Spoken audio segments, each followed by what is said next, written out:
आपने देखा होगा कि रणजी के मैचेस होते हैं, हाँ. ठीक है. अब रणजी के मैचेस में अगर आप 10 साल पहले जाते हो, 10-15 साल पहले, द हाईएस्ट अमाउंट पर मैच जो एक क्रिकेटर को मिलता था वो था 40,000 रुपए. अब टेक्निकली देखा जाए तो उस हिसाब से आज के टाइम पे एटलीस्ट 1.5-2 लाख तो होना चाहिए. इंटरेस्टिंगली अभी भी वो 40 है. बट एक कैच हुआ था उस समय पे, एसोसिएशंस को ना थोड़ा फोर्स किया गया. जो एस्टैब्लिश क्रिकेटर्स थे बोले यार हमारे बच्चे हैं, तो दे बॉट अप कि एक प्रॉफिट शेयरिंग की जाएगी. तो जो रेवेन्यू बनेगा एसोसिएशन का उसका एक कट दिया जाएगा. ये डिसाइड हुआ 26%, ठीक है, विच इज गुड. 26% एसोसिएशन को दिया जाएगा, इधर डिस्ट्रीब्यूट किया जाएगा. हाल फिलहाल में few Ranji players had revealed 1-2 साल पहले कि ये 26 कभी हुआ ही नहीं है, 8% हुआ था. और उसमें से भी 4-4 महीने तक, 5-5 महीने तक नहीं मिला है लोगों को. सो द थिंग इज, जितना ग्लैमरस हम देखते हैं बाहर जो कमाता है ना क्रिकेट में, वो गिनती के भी talk about Kohli's, Dhoni's etcetera, ये हैं जो क्रीम लेयर्स हैं.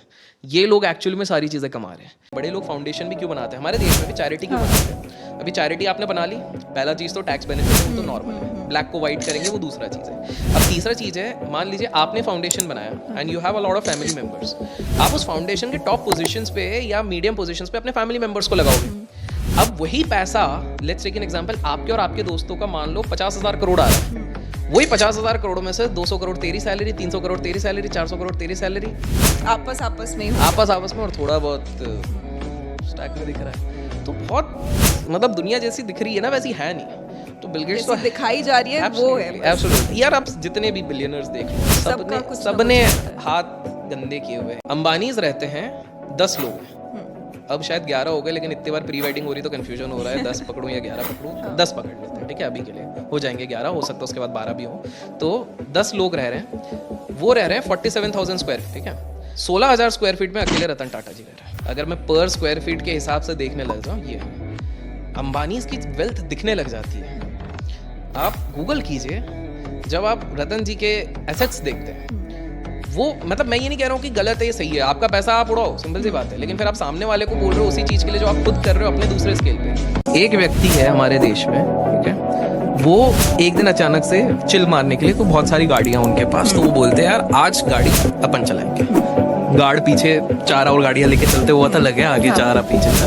वो अपनी बेंज लेके निकलते, वापस आते आते फिर उसके बाद पता नहीं कहीं पे वो स्ट्रोल पे निकल जाते, चलने के लिए निकल जाते हैं, और उतने में कहीं चाबी खो जाती है. अब वो जो कहावत है ना कि कुछ रईस ऐसे हैं कि भाई वो नीचे उठने में जितना उतने में तो नहीं आ जाएगा. हाँ, पर ये गाड़ी उनकी फेवरेट है. चाबी तो नहीं मिली, ठीक है. ठीक 8 घंटे बाद उनके घर पे एक हेलीपैड है. हेलीपैड में जर्मनी से एक ऑफिशियल आता है और आके उनको उसी गाड़ी की हूबहू चाबी देता है. This is the power which a person holds.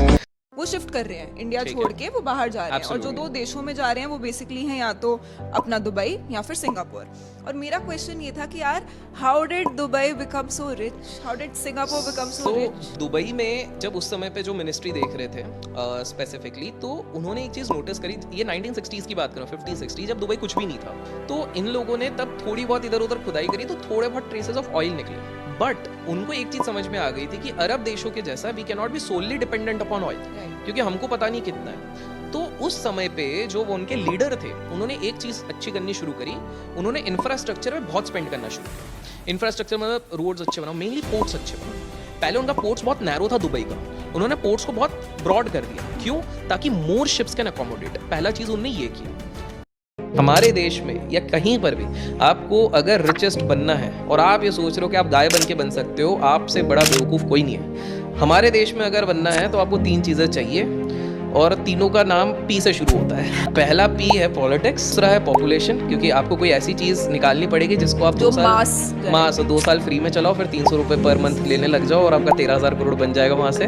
तो दूसरी चीज़ है आपका पॉपुलेशन, और तीसरा है पावर.